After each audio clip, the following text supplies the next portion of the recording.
ebikulu nga taliiko. Omuyimbi Paulo Kafero yandibanga gyali teyebase mirembe buli olukya waliwo ebipyata ebijja gigamu kugoge tugenda okutuusaako ekiro kya leero. Weebale nnyo munnaffe okutugoberera. Tiimu kabiri ekulembeddwa Mpooma Yinja Mebo mulungi bwali nnyo. Kalira tusooke tukuwe emitwe emikulu egigalimu tudde naggo mu bujjuvu. Ebikulu nga taliiko nfoofo. Ensonga z'omuyimbi Paulo Kafero tezinnaggwa. Yiino emboozi ya Dube yamuguliranga ettaka nga yanukula bisirikirwa. We are starting. Ababaka ba Kabondo KNR mu balonzi abagenda okubakwatira bendera okujjuza ebifo bya Iyala. Obuwanguzi buno kitegeeza kinene nnyo gyendi. Then we give him instructions. RDC akuta abadde bazimba mu ntobazi n'ataamira abazivunaanyizibwako e Wakiso. Byalo mu Uganda kati tuyine emitwalo 7,214. Omulamuzi Simon Byabakamala azze enteekateeka y'okuwandiisa abanaalonda bassentebe b'ebyalo. Tukozesa register ey'abatuuze.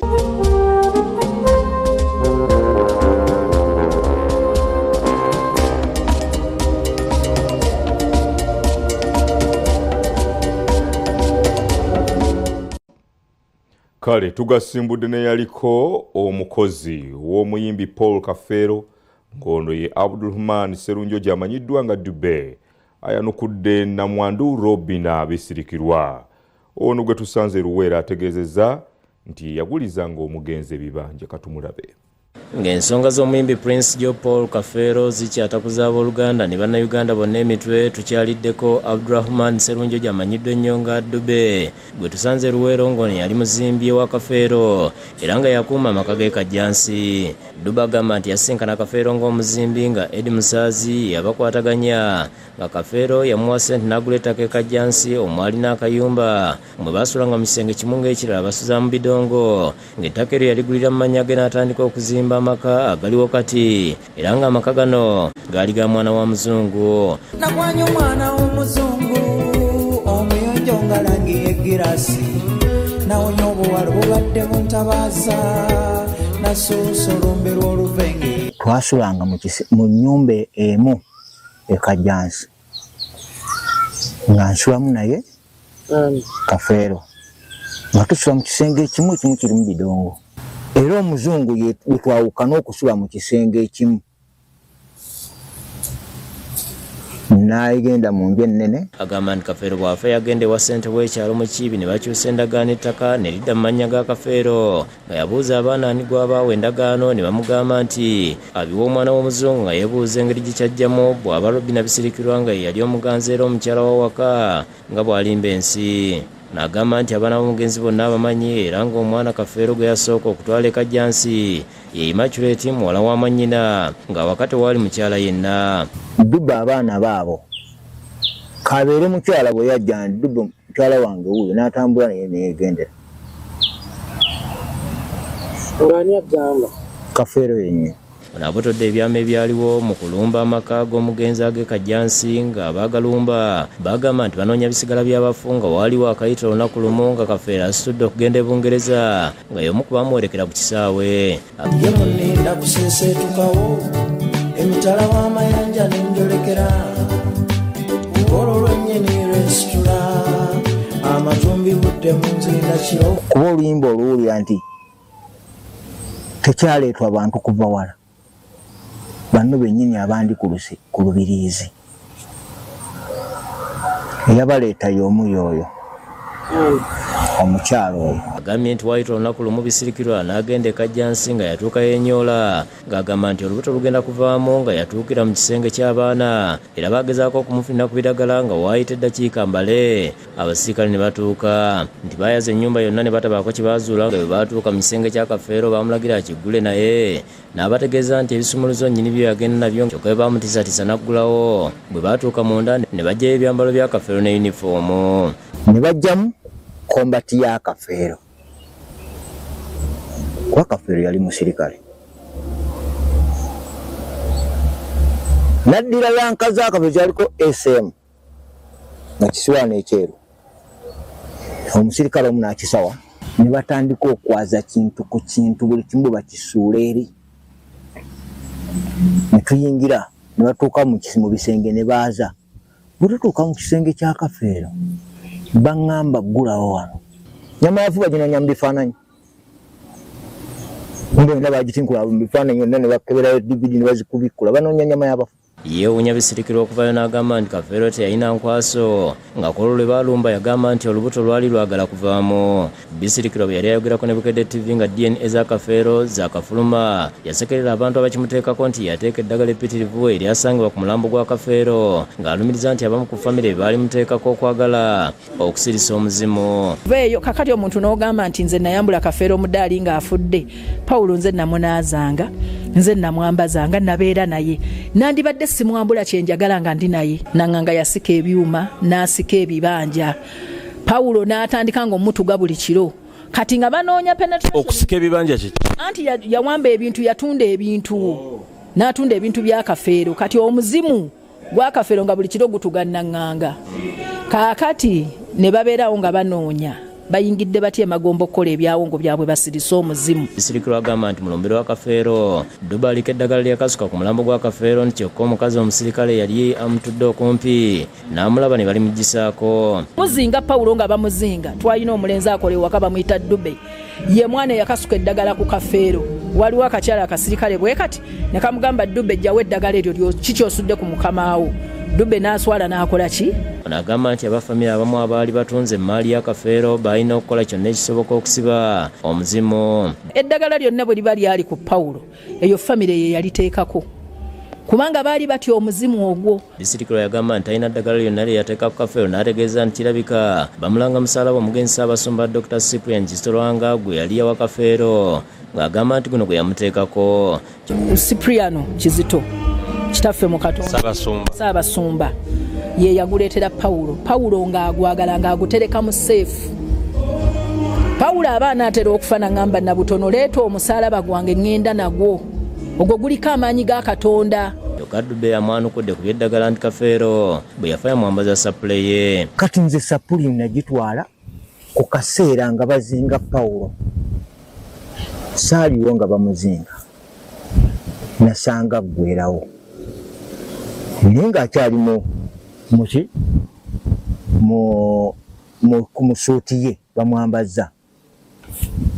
Kyenva mbagamba sapuli eno Pawulo yagamba okugyambala nengibawa era ne tugimuteekako aleete obukakafu nga nteeka eddagala ku mufu. Endongo nagireeta nengimukwasa kuba yali mumaka Kajjansi. Agamba nti Kafeero yamulaga abaana 18 nga bano byatwalanga e Kajjansi.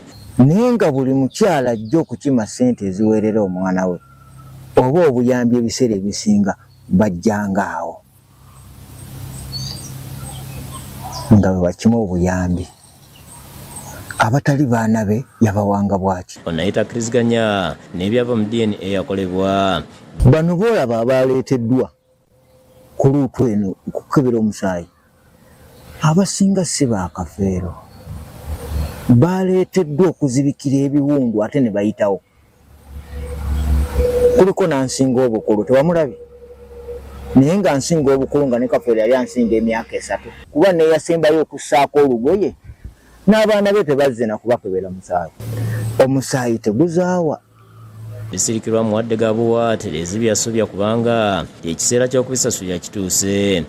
Naye kakasa kyamazima galinnya kagaali obulimba ne bulinnya kooki. Ani asooke Masaka? Obulimba okakasa nti walijja kubaawo olunaku abaana abo lwe bagenda okuzuula bannaabwe. James Magala n'abudi muwonge bakusakidde gwino ku Bukedde TV.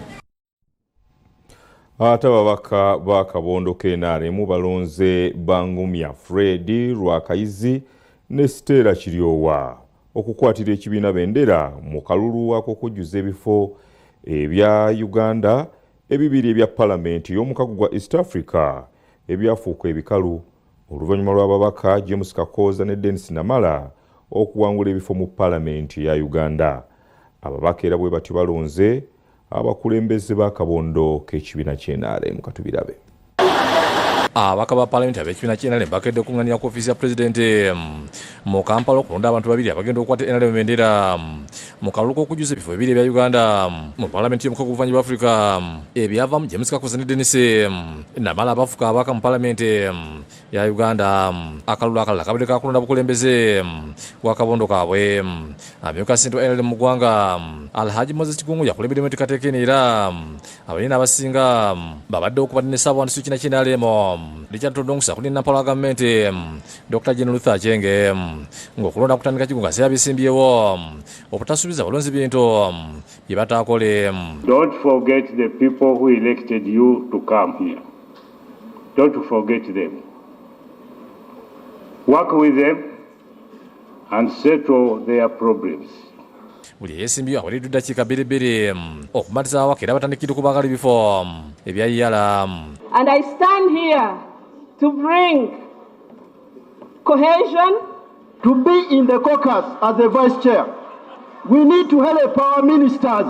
I come with experience, I come with motivation, I come with the skill. I firmly believe that our caucus is strongest when every member feels heard, valued, and united for a common purpose. I know there are many pledges that has been done by the president. They have not been followed up. Vote for Amanya Cohen. I will do that. Kusamuna waka parliament bakidde box okuba akalunga akubiriziddwa akudde ebyokulonda mu NRM Dr. Tango Doye mulundi guno abeesimbyewo tebafunye mukisa kusunsula lukikola NRM olw'okuntiko luyite Seke nga webadde nkola era Salimu Uhuru akiikirira Kampala Muzika nnyonnyodde nti abeesimbyewo babadde bangi nnyo ng'atamu banoonya kugenda mu Seke kusaba pulezidenti mirimu. Kwegamba twalemeddwa okuziringa ku candidate omu olwansonga babadde bangi nnyo, so kubeera nga oli transparent twasazeewo mwenna mugende mu balonzi era ko kaseri wano buli anaawangula tajja kwekwasa. Yebigwedde nga bakumbya Fred Lwakayizi ne Sitera Kiryowa bawangudde olukalulu abatano mu basatu abadde mu kalulu. Bano abadde abasanyufu ebyensusu bebaza ababaka ba NRM olw'okubasaamu obwesige. Obuwanguzi buno kitegeeza kinene nnyo gye ndi mu bulamu bwange nti mbadde ngezaako emirundi mingi, guno gwe gubadde omulundi ogwokuna era nga bamu bangamba Sitera leero wekitasoboka todda, naye nkakasiza ekigambo kya Katonda era nsuubira nti kandidate wange anziridde mu bigere. She's not going to disappoint members. Abawangudde okuli Godfrey Kiwanda Sobe Nobody Twezero wa Nobody Events nabo bavudde nga bagamba nti tekibalumye. According to the outcomes of the elections, I'm a bit contented because at least they have been fair and free. Bwemba nga ntese ssente mu kaluka ntese emitwalo 3 egy'amafuta gange agenda tese mu motoka okuva wakapako kujja wano.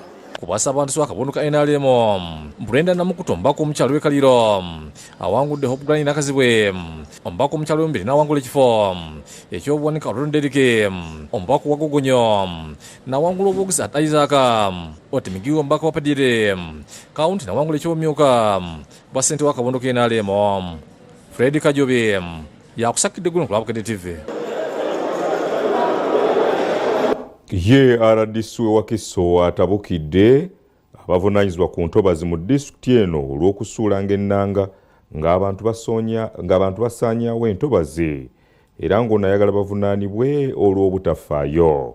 Bino bituukiddeko mu kulambula kwabaddeko gyasanze n'abantu nga bayiwadde ettaka mu ntobazi nga waliwo ne balagidde bakwatibwe olw'okusangibwa nga baazimba mu ntobazi zino. Abatuuze abawerako mu disitulikiti Wakiso bazze balajja n'olw'engeri entobazi gisaanyizibwawo awatali ayamba nga n'abakozi ba disitulikiti abavunaanyizibwa ku butonde bw'ensi nabo nti basalawo okutuula butuuzi mu ofiisi. Kino kiwadde omwaganya abeegwanyiza entobazi zino okuzoonoona nga ekyewuunyisa kwe kuba nti kumpi ku buli luguudo olugatta Wakiso ku bitundu ebirala kuliko entobazi wabula nga waliwo abantu abatalina nsonyi abeefunyiridde okuzisaanyaawo. Kino kiwaliza RDC Wakiso Justin Mbabazi n'ab'ebyokwerinda Wakiso nga bakulembeddwa mu DPC Esther Kiiza bambega n'akulira eby'entobazi mu Wakiso Veronica Nalunga ne batandika okulambula ebifo ebiiriddwamu ettaka. Batandikidde ku lutobazi lwa Serinnya oluyiwa mu kibira ky'Ennomve ng'eno basanze abayiwa ettaka batandikidde ku kkubo kyokka nga tewali abagambako. Wano wabaddewo n'abazimba ekiyumba mu lutobazi luno era RDC Mbabazi alagidde bakwatibwa wabula abalala babadde bayiwa ettaka ne bamalamu omusulo. Mu kifo kyekimu waliwo abayiye ettaka mu lutobazi kumpi n'ekkubo abavunaanyizibwa bwe bayitira ekitabudde Mbabazi n'akunyakunya Nalunga mu bulye gye babeera ng'abantu bamalawo entobazi. Nalunga ne Bambega bamutegeeza kimu nti babadde tebakimanyiiko. Beeyongedde mu lutobazi lwa Kantogo, Olugatta, Lukwanga ne Bukasa era nga luno luyiwa Mayanja nge na RDC Mbabazi ne DP Sikiiza batabukidde Nalunga olw'okwesula gwa Nagamba ng'entobazi zisaanyizibwawo. nga gwe technical person noja nokola kino enforcement wa DPC ekintu ekimu. Nalunga agambye nti agezezaako okulopa mu bakama be naye nga nabo tebamuyamba wabula nga DP Sikiiza yategeeza nga bw'atafunanga ku ssimu yonna ng'emusaba obukuumi. Bwe kiba kiwedde era oba olina omukwata n'alijjawo aba yonoonya ssente ze. That is what we should do. Just get him. Then we give him instructions. Bakomekerereza mu lutobazi lw'e Kasengejje Olugatta Wakiso ne Matugga gye basanze nga nalwo baluliddeko ekitundu kyokka nga teri afaayo. Mbabazi akanudde ku ddoboozi n'ategeeza nga bagenda okuwandiikira pulezidenti alipoota ekwata ku mbeera y'entobazi mu Wakiso nti kuba ye kimususseeko. Era ndagidde poliisi babakwatiro bano embagirawo babatwale mu kkooti kubanga ekintu nga kino ekitwala bakisibatikiriza nga bannayuganda kino ekintu kya buswavu kintu kiri awo kya butemu okulaba ng'abantu entobazi bazimazeewo bwe bati ate nga tulina abakulembeze mu bitundu byonna batudde okulaba bulabi. Alagidde DPC okunoonyeza ku bakozi ba gavumenti mu disitulikiti Wakiso abavunaanyizibwa ku butonde bw'ensi nti kuba balemereddwa okukola omulimu gwabwe. Ye ssentebe w'eggombolola y'Emmende Wilson Mulondo agambye nti akoze ekisoboka okulwanyisa entobazi zino ng'obuzibu abutadde ku bakozi ba disitulikiti abawa abantu bano ebyapa n'olukusa okuyiwa ettaka mu ntobazi. Era nga bwe mulisanze ettaka nti liyiibwa abantu abalina ebyapa mu ttaka eryo so nga ate bo beemulugunya bagamba nti balina obuyinza obubaweebwa abakulembeze abawaggulu. So kati kyova olaba nti gwe nga chairman abadde chairman erosuwano ng'okalubira bw'ogamba omuntu nti tokozesa lutobazi lwo tokozesa ttaka lyo. Ekiwunyisa n'ab'ekitongole kya NEMA gye buvuddeko balumba abantu abalimira mu mugga Mayanja eggobero naye nga bayita mu kkubo lirimu okuli entobazi bayiwamu ettaka naye ne watabaawo kikolebwawo. William Mutyaba ne Kizawire bye bakusakidde gwino ku Laabukedde TV. Kale eggulire eryo munnaffe erifundikidde ekitundu kyaffe ekisooka ekyagataliiko nfuufu. Naye kansooke nkutegeeza ebiri mu bukedde olunaku olw'enkya muwoomu ebitagambika. Gaamu ku go gaalina mwe muli bannamwandu ba Sseggirinya 6 babano bakoze olukiiko ku nsonga eza DNA babikuleetedde wano. Museveni asuuzizza Kabanda ogufo NRM n'eronda bakamishona abapya ate Kabaka byakoze okununula ettaka mu myaka 33 ng'ali ku Namulondo bireetebwa. Ukraine ne Russia baabano beetwala kakati Paspiro E w'abayizi P6 ne P7 ne ansa za mock owa English zireeteddwa. Byonna mu bukeddewo Nantagwa Buwoomi keera weefunire kopi ojja kubigwenya lwe. Katukuumuzemu tukomewo n'ekitundu ekiddako. Linda ne bino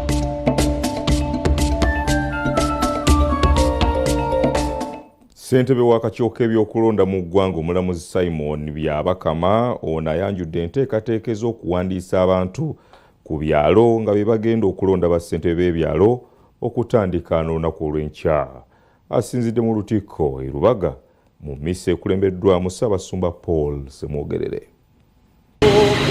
Akakiiko ak'ebyokulonda akalangidde ng'enteekateeka y'okuwandiisa n'okuzza obujjenkalala empya z'abantu abagenda okuyita mu kulonda kw'abassentebe b'ebyalo bwe bugenda okutandika olunaku olw'enkya. Okusiira kwakulira akakiiko omulamuzi Simon Byabakama bagenda kutalaga ebyalo byonna okwetooloola eggwanga nga bawandiika abatuuze babiwangaliramu okugenda okukakasibwa oyo abatuufu. Byalo mu Uganda kati tulina emitwalo 7,214 by'ebyalo biri mu Uganda otwaliddemu n'ebibuga nga Kampala. Nolwekyo abantu abo tugenda kuwandiisa oba kuwandiika abatuuze b'ekyalo. Amateeka gagamba nti okulonda kuno tukozesa register ey'abatuuze tetugenda kukozesa itwakozesa juzi mu kalulukano kakagwa kabona nedda byabaka makisiza ng'abantu abanabira bewandisiza byeboka abagenda okuta mu kulonda kuno bw'obanga tuweewandisiza tujja kulonda tosobola kwesimbawo kuwa chairperson oba kubeera ku executive y'ekyalo ate tosobola n'okutuula mu nkungaana z'ekyalo okwogera binabadeeta mu kitambiro kya misa ku Lutikiro Lubaga mu nkola gye balimu ey'okumanyisa bannayuganda ku bukulu bw'okulonda abasente ebyalo okubindabinda ng'ekulembeddwa mu Ssaabasumba w'Ekisikuuli ya Kampala Paul Simogerere ayambibwako abaweereza abalala.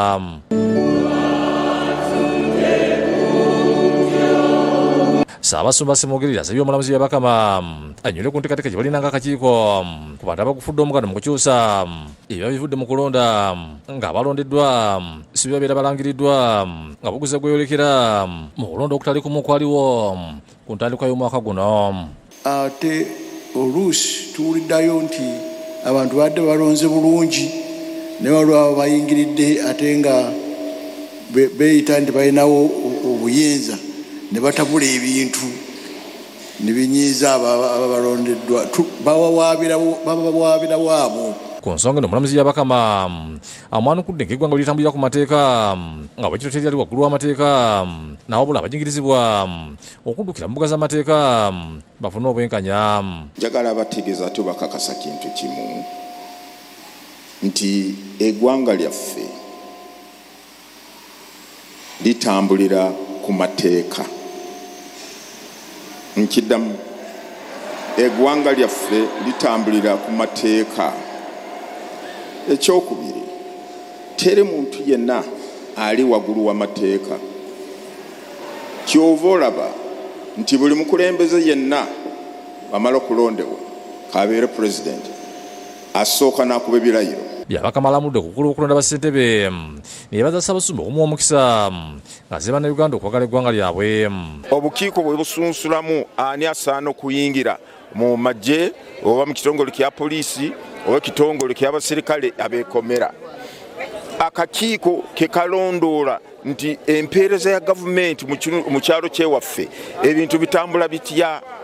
Akakiiko ke kalondoola nti ebintu bikwata ku byokwerinda mu kitundu kyaffe biri bitya. N'olwekyo obukiiko buno buyina omugaso nnyo nnyo gye tuli. Mu kitambiro kya misa abaseminari abasombi 13 bawaliddwa omuluko gw'obuweereza n'obusomi bwe bagenda okuyambako abasaserdoti era bayisiddwa mu mitendera. Ssaabasumba Simogerere abayozayozeza n'abeebaza okuwaayo okuweereza Katonda. Seminariyo baffe abagenda nga beeyongerayo ku madaala ag'enjawulo okutuuka bwe banaatuuka ku busaserdoti ku diakoni ne ku busaserdoti. Twebaza abazadde ababaleese ne bateeka mu kwagala okuyitibwa kuno. Kyokka ennyo ebikola ebitali bya buntu ebyongedde ensangi zino. Temuva mutewuunya bantu abali mu kkubo omusango omusajja atambula naye ng'agenda ayogera n'empewo ng'atabuse kuba ensi emutabukidde oba omukyalo baki bano battiŋŋana bano. Kyangu nnyo okugamba nti ensi egenda kuggwawo ne weeraliikirira. Desani Mutyaba yakusakidde eggulu ku Lwabukedde TV.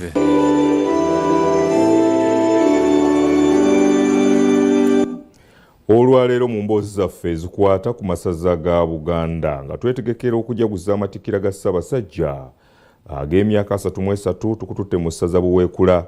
Eno ye wasangibwa omuti ogw'ebyewunyo Nakayima n'ebirala nkumu. Mu ku masaza 18 ag'Obwakabaka bwa Buganda nga lino lisalagana ensalo n'obukama bw'ettoolo n'obwebunyolo. Lisanga mu disitulikiti y'Omubende nga ku ludda olw'obukiikakkono waliyo ekitundu ky'essaza Ssingo, ate ekitundu ekirala eky'obuvanjuba kiri mu Ssingo ne mu ssaza ly'Egomba, ate ku ludda lwa kkono waliyo essaza lya Mawogola. Essaza lino lirimu ebyafaayo n'ebifo eby'enjawulo gamba ng'olusozi lwa Nakayima, so nga ne mu byemizannyo naddala mu mpaka z'emipiira gy'amasaza ga Buganda terisibwa mu maaso. Ebyobuwangwa byo tubikuumidde ddala engeri bajjajjaffe bye batulambika era bye tugenderako, era abantu bajjira ddala, era tusaba beeyongera okujja wano mu bweyimirize oba maama Nakayima Mubende wasibuka, era tebakulimba nti waliyo ewalala, naye wano wasibuka otweyimirira mu nsonga zaffe. Wano we tusaba Jjajja Ddungu Ssaalongo emikolo gikolebwa wano egy'okusiima Jjajja Ddungu Ssaalongo balina byakuyigidde ebirungi oba olina okujja n'ennyama nga si nfumbe oba njokye nolwekyo oba oleeta ennyama eyo osobola okuleeta ente oba ey'embuzi ennyama eyo ojanjula wano then ne basetinga amasiga wano we bagyokera era ne bagabula abantu abali mu bbiri. Omwami wa Kabaka alamula essaza Buweekula ayitibwa Luweekula ng'aliko ye Andrew Ssempijja Mukasa nga y'owokusatu okuva Ssaabataka Ronald Muwenda Mutebi II atula ku Namulondo y'abajjajjaabe. Abaami ba Kabaka abakulembedde essaza lino kuliko n'omukyala eyasookera ddala okufuuka omwami wa Ssaabasajja mu ssaza Buweekula nga ye Nantayi Immaculate Kafeero yali Luweekula II ku mulembe Omutebi. Eyasooka yali Oweekitiibwa Lawrence Sserugunda kati omugenzi ngo ne yaziikibwa mu bitundu by'e Kaweeri ku kyalo Bukalungi mu kibuga Mbende n'aliko kati owokusatu Luweekula Andrew Ssempijja Mukasa. Naye kyatandika nga erimu ku ggombolola ly'Essingo nga wayise ekiseera ate ekitundu kino kyagaziira ddala nakyo ne kitongozebwa ng'essaza Buweekula naye neefuuka essaza okuviira ddala ku Kyewalabye okutuuka ku nze aliwo olwaleero essaza lino lyakakulemberwa abantu 14 naye ku mulembe Omutebi tukyali basatu. Ssempijja akola n'olukiiko lw'okulisa Jabiddewo omumyuka wasooka n'ekyambadde Symposition omumyuka owookubiri. Essaza Buweekula likolebwa amagombola 6 n'emiruka 32 saako ebyalo 277. Eggombola zonna emiruka gyonna n'ebyalo bye tuyita obutongole byonna birina abakulembeze era abakulembeze byonna bajjudde era baweereza bulungi nnyo Ssaabasajja Kabaka. Luweekula Ssempijja ategeeza nti bakoze ebintu bingi nga beteekera okujaguza amatikkira g'amasomogi ag'emyaka 33. Buweekula y'emu ku masaza agabadde ag'enkizo mu kufuna bursaries abaana okuweererwa Ssaabasajja Kabaka. Ssaabasajja Kabaka yasiima era n'atuyamba ne mu bitu byaffe bino ebya bulijjo yatuwa tractor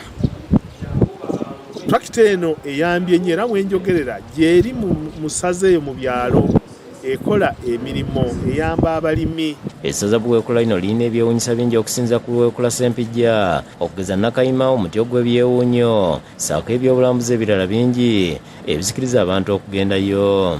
Then bw'omaliriza bwe tuba tumaze okusaba ewa Mukasa tetumukuba mugongo wabula olina okumakinga sure nti ovaayo kyenyumanyuma kuba Kabaka tebamukuba mugongo. Ebyobuwangwa ebirala tulina olusozi lw'oyita Kiziba. Olusozi olwo lusangibwa mu ggombolola ya Musaale Ekiyungu. Olusozi luno nalwo lwa byafaayo. Lusozi lumu luvaako emigga eminene 3. Richard Tumusiime yakusakedde gweno ku Laabukedde TV. Ate kubadde kusagambiza ku ssomero lya St Mary's Mosque Kitende nga lino lijjaguza nga bwe giweze emyaka 25 bukyanga litandikibwawo munnabyanjigiriza Dr. Lawrence Mulindwa. Omutambizi omukulu abadde Ssaabasumba w'essaza ekkulu ery'e Kampala Paul Ssemwogerere katubikutuuseeko. Essomero lya St Mary's Kitende lijjaguza okuweza emyaka 15 bukyanga litandikibwawo ng'ebijjaguzo byetabiddwako abakungu okuva mu gavumenti nga bakulemeddwa myaliro myuka wa pulezidenti Edward Kiwanuka Ssekandi baminisita abakungu okuva mu Bwakabaka wamu n'obwakyabazinga bwa Busoga. Omutambizi omukulu abadde Ssaabasumba w'essaza lya Kampala Paul Ssemwogerere nga n'eziddwa omutandisi w'essomero lino Dr. Lawrence Mulindwa nga lina akakiiko akafuzi ak'essomero.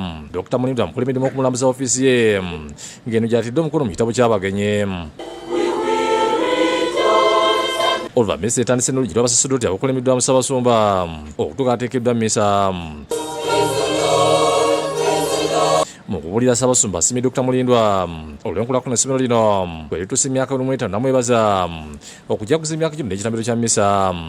Celebrating 25 years anniversary of the high school is a major milestone that honors a quarter century of the educational legacy, and we thank the proprietors of this school for bringing it close to us.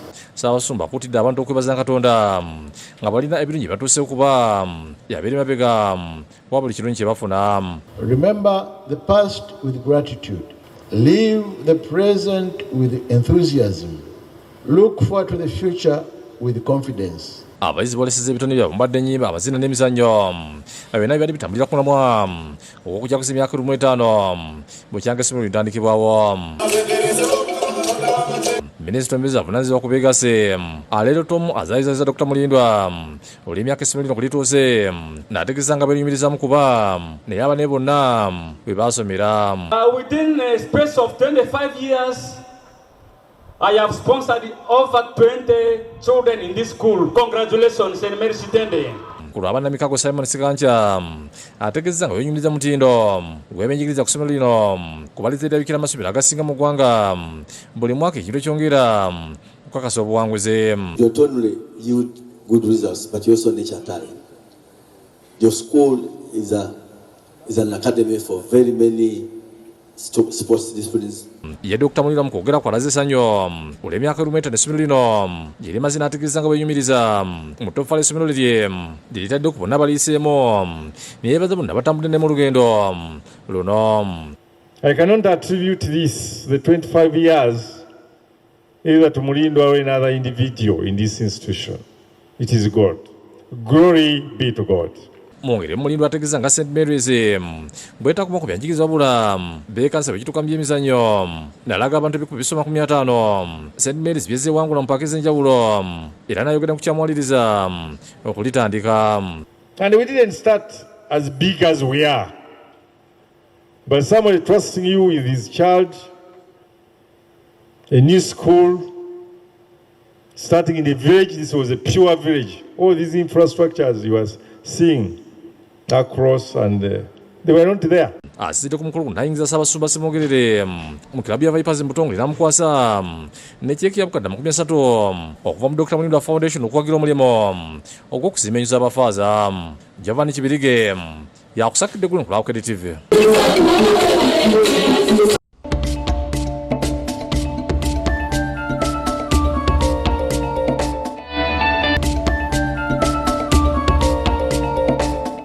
Omuvumbuzi w'eddagala ery'obutonde lijjanjaba Kkookolo ko ne ssukaali David Senfuka ono abinuka masejjero oluvannyuma lw'okutuuka ku nzikiriziganya n'omukulembeze w'eggwanga Yoweri Museveni eddagala lino gavumenti liteekemu ssente lifulumizibwe era mu bungi libune amalwaliro ga kuno gonna. President Museveni nga asinziira mu lusirika lw'ababaka ba paalamenti ekyankwanzi olwakakomekerezebwa yasuubiza okussa ssente mu bavumbuzi b'eddagala ly'obutonde ng'omu ku bo yanokolayo eyavumbula eddagala eriwonya Kkookolo ne ssukaali David Senfuka. There's a boy called Senfuka. He has discovered, not discovered, but has identified the medicine for diabetes, for I think cancer also, from our traditional herbs. President Museveni yasalawo mu lusirika luno nti mu mbalirira eno Senfuka aweebwe ssente n'ebyetaagisa byonna asobole okufulumya eddagala lino mu bungi lisobole okubuna mu Uganda. Our young people who have discovered some drugs, health drugs, Magora. There's a boy called Senfuka who has discovered medicine for diabetes and cancer.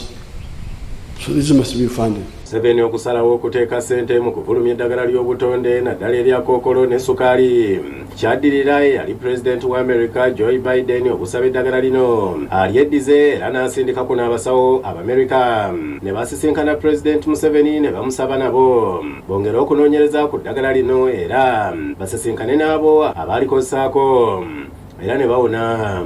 Mu lukiiko luno President Museveni yagaana America okutwala eddagala lya Uganda era n'asuubiza nti lijja kukozesebwa wonna era liweebweko n'amawanga agalyetaaga ng'omuvumbuzi w'eddagala lino David Senfuka bw'annyonnyola. President yamala okigaana neneegayira President okuva ku ssaawa 6 obwekiro mpaka ku 9. President n'agaana n'agamba tisobola kukkiriza kubanga wayinza okufuutuka politics mungi nga nawano tukyalina abalwadde ba kansa. Ensonga eno yatuuka ne mu bannayuganda abaludde mu buweereza mu gavumenti abakozeseza ku ddagala lino era nebawona nga bakulembeddwamu yaliko Ssaabalamuzi Wako Wambuzi era nabo nga bali bawandikira dda President Museveni nga bamusaba eddagala lya Ssenfuka erya Kkookolo ne Sukaali lireme okuweebwayo mu mawanga g'ebweru kubanga lijja kuba lya bbeeyi okuddamu okulibagulako. Era bamuwandikira omulamuzi yawumula Samuel Wako Wambuzi, Ssaabalamuzi yawumula, apologies, Joseph Manyamulise Mwogerere ow'ekitiibwa Katikkiro yawumula, Honorable John Bosco Katuusi omulamuzi wa kkooti enkulu yawumula. Ssenfuka agamba nti enteeseganya wakati we ne President Museveni ku gavumenti okweddiza eddagala lino zitambula bulungi era mu kaseera kano yatandika ddawo okubalirira ssente ze yali yateekamu olwaddemu okusisinkana President Museveni. So kati President ogenda mu cabinet yagenda ng'agenze kubagamba nti cabinet kwange erina okwappruvinga fund ezo. Era yaziisa naye nga bagamba zo ziri mmeka kati nga nina okupangisa abakugu abagenda okukola budget biki ebigenda okwetaagibwa mu developing eddagala y'okuteeka katale. Kyokka bannamateeka ba Ssenfuka aba Onyx Advocates balabudde bannakigwanyizi abagala okuvumirira obuyiiya bwa bannayuganda mu ngeri y'okubakakkanya nti bajja kutandika okubakuba mbuga z'amateeka. Fiiriddwa ensimbi nnyingi ate anti bamusiga nsimbi abandi abaali badde banteekamu ensimbi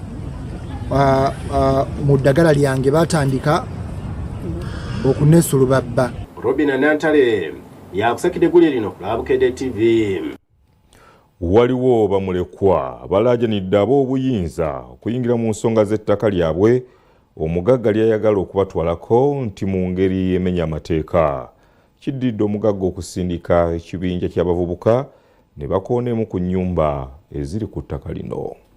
Ettaka eririko embiranye liwezaako yiiki emu nga lisangibwa ku kyalo Kitiko Birongo mu ggombolola y'e Makindye Ssaabagabo nga lyali lya mugenzi William Waabi nga mu kiseera kino bamulekwa be kwe bawangaalira. Kyokka weetwogerera nga wabaluseewo enkaayana wakati w'abamulekwa bano n'omugagga Haji Sulaiman Bukenya gwe balumiriza okwagala okulibatwalako mu ngeri emenya amateeka.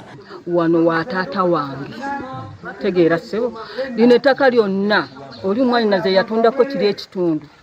Oyo Haji yazze wano juzi ze simumanye naye ogenda okujja mpulira Haji ekyapa yakikuba kiyita mu nnyumba muno. Eno ennyumba nga bw'ogiraba kweri Haji ayinza atya okugamba nti ayita mu nnyumba. Kiddidde Haji Bukenya okukwata ekibinja ky'abavubuka abateeberezebwa okuba bakifeesi n'abayiwa ku ttaka lino okukkakkana nga balina ebintu eby'enjawulo bibyonoonye. Mu byonooneddwa kwe kuli ekikomera ekibadde kizimbibwa okwetooloola ettaka kye bakonye ne bakiteeka ku ttaka. Abavubuka bano era bakonye n'ennyumba ya Harriet Kasibante ne bagisula ku ttaka era ng'omusasi waffe watuukidde ku ttaka lino ng'ono ali mu maziga. Ne bagikuba yonna n'eyiika basoose kuba luggi ne bayingira munda abantu basatu. Bwe bayingidde munda omu ng'ali bweru alina ensuululu bakanyama bwe nabye sibisobole nga bakasuka amayinja tebaagala bakwata vidiyo n'enziruka n'empita kyamaani asanze bano abaana beerwanyeeko kaabamu ng'aliwo gwe baagala okkuba. Kyamaani wajjidde ng'ennyumba bagisudde ku ttaka era bagisudde waali ne baagala omukuba ensuululu. Ategeeza nti baagula ettaka eriwezaako ekitundu kya yiika ne desimalo 7 mu mwaka gwa 2013 ne bba mu kiseera kino awangalira mu Amerika. Ng'ekibanja kyange twaliise mu mateeka bwe baalirabye nga bansinga ne bansiba naye wange omwami wange yangulirawo wange n'abaana bange. Agamba kimwewuunyisizza okulaba abavubuka bano okubalumba ku ssaawa nga 5 ez'okumakya ne bakoona ennyumba ye n'okutwala ensimbi ze obukadde 15 baze yabadde amusindikidde okusasulako abazimbi. Kuba mubaddemu ssente, mubaddemu essimu, mubaddemu national ID yange. Harriet alajanidde President ne bekikwatako abalala okuyingira mu nsonga zino okulaba nga bafuna obwenkanya kuba mu kiseera kino talina waakusula. Mama Fiona nkulabye oyamba abantu naye leero siina wengenda kwebaka. Siinawo bwe beesiga ssente. Bano abasajja batemu ebyaddala tetumanyi oba baavuddewa kuba naffe tetubamanyi. Nsubuga Stanley omu ku bamulekwa b'omugenzi waabi ategeeza nti Haji Bukenya yafuna ekyapa ku ttaka lyabwe mu ngeri emenya amateeka nga bakizuula luvannyuma nga bamaze okuleeta omusaveya eyapima ettaka lino.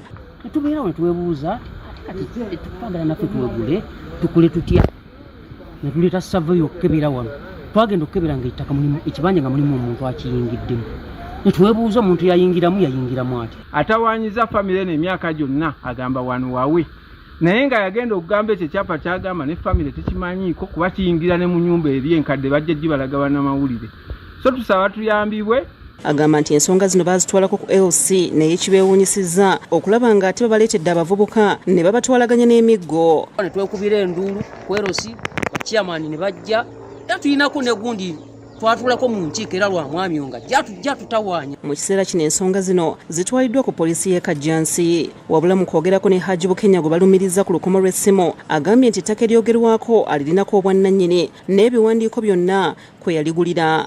Nze nneefu ekimu kyonna kyawo maze emyaka 3 n'ekyapa kyawo otukole emirimu gyaffe abadde ng'abe Africa nabyo okomawo nga bakoze nga bagize. Ategeeza nti ensonga zino zaayingiramu dda n'akakiiko k'ettaka okuva mu maka g'obwa pulezidenti n'asambajja ebimwogerwako nti yafuna ekyapa mu bumenyi bw'amateeka. Naye ng'abadde waawo yali State House yajja okubagira bawabuza ebiwandiiko ne ku poliisi babayita bakola ki tebagendeyo. Joseph Kinobe ye akusakidde eggulire lino ku Lwabukedde TV.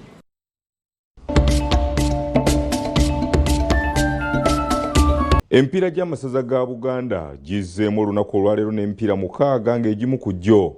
Maokote ewuttudde Gomba goolo 1-0. Busujju 0 Kyaddondo, Bwekula 0 Buddu, ate Kyaggwe ekubye 2 Bulemeezi. Wadde Bulemeezi ekubiddwa Kyaggwe, Omugagga Mutalaga ono awadde buli musambi emitwalo 20 olw'omutindo omulungi gwe booleseza.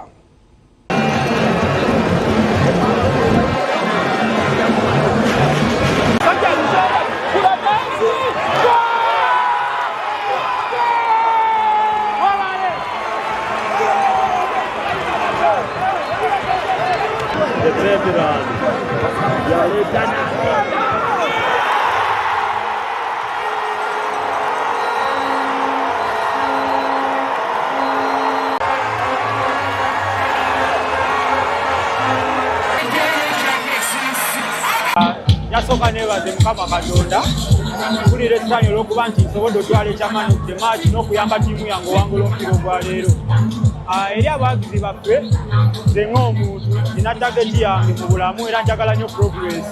Kasuubiza nginalwanya neno sizoni kyage ngitwalira ekikopo kuba muli kyemmanyi gwe gumwaka gwange ogusemba mu masaza.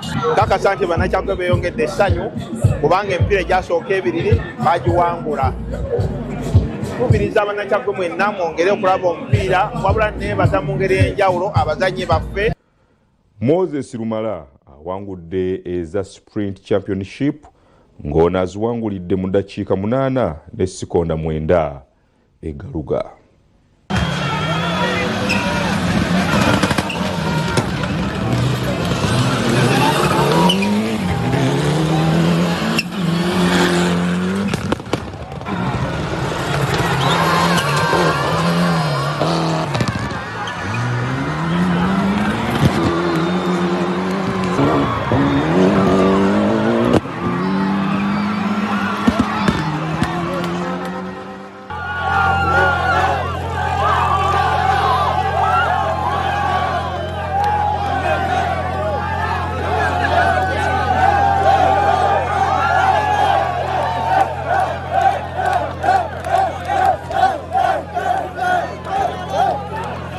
I was here 25 years ago.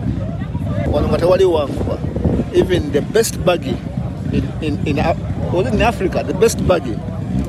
The best buggy. So, when walinga wantu wange nnyo akolerangawo ebirungi bingi naye kati soka nja kwebaza abawagizi mwebale nnyo mwebalire ddala. Kya makulu nnyo gye tuli nti akasente ke tusolozezza kadda mu nsawo yaffe nga badriver era tusuubiza abawagizi abazize okuwagira emmotoka z'empaka leero nti eno sprint y'abadriver egenda kutegekebwa nga buli mwaka. Mwana wange awadde omusajja Ssebuguzi asasise kwefulamu atapu nnyo naye omuliro bagumuwadde. Emisinde gy'Abadvent egiyitibwa Adventist Run gitongozeddwa olwaleero nga ssente ezigenda okuvaamu za kuyambako okwongera okutambuza enjiri wonna mu ggwanga. Katubirabe. 1,000 Uganda shillings you get a vest, a cap, a bag and a bottle. Enkofiira naye n'atuukayo ne bakka naye tutagitinge emitwalo 3 bwetufuna 3 is the minimum nga nokyo nga tukubiriza buli ali eyo gy'oli lwana okulaba nga abavubuka b'ekkanisa yo beetaba mu misinde gino tusobole okubuulira enjiri okusinga bwe twali tugibuulidde kubanga methods endala enkola endala ez'okubuulira enjiri tezikyakola nnyo. Tulina bantu basinkana wa gye bali nabasinkana gye bali kugenda ku mikutu gye basangibwa tutekeyo content abagasa abazimba ate abasikiriza okuba nti bategeera Kristo. Bwe gati amawulire agataliiko nfuufu bwe gatambudde ekiro kya leero. Tukwagaliza okusigala ng'otugoberera bingi ebitugenda okukutuusaako. Fayiro ku mmeeza yemu ku programu z'ogenda okufuna. Omukama akukuume, beera bulungi.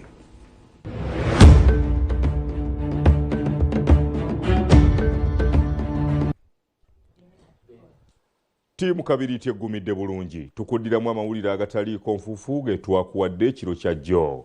Paul Mayinja Mebu mulungi kalira munnaffe.